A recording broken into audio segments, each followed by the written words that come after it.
мавзӯе ки имрӯз мо интихоб кардем дар бораи ҷудошавии оилаҳо, на балки ҷавонон, балки калонон.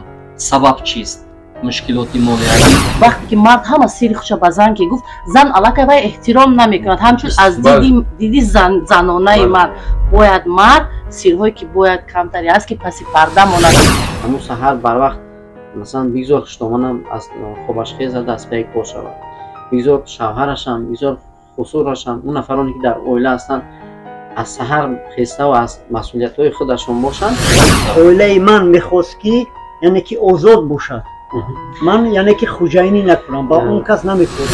кори босифат талаб мекунем дар ҳоле ки хоб шабхӯра намегирад. меёри муайян дорад барои این حالت توی میشود که یک روز دیر میکنن این درد حالت نکردید، دیر میکنن نه، شما درد نکردید. هر روز شب خوب نیست، ساعت پیش همه باید بخیزه. шаб бай شما дуруст мегӯед. як муддат охир бекун бача. چهل مدت من مثلا 25-28 بودم با شوهر برآمدم.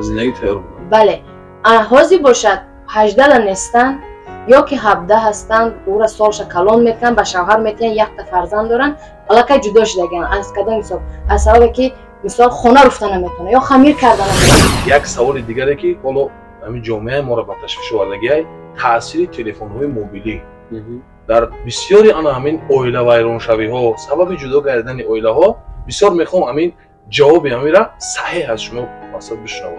тамошобинони азиз, дар барномаи мазкур шумо метавонед каме ҳам бошад роҳи зиндагии худро тағйир диҳед, зеро равоншинос сабаби вайрон шудани оилаҳоро шаклҳои гуногун шарҳ дод.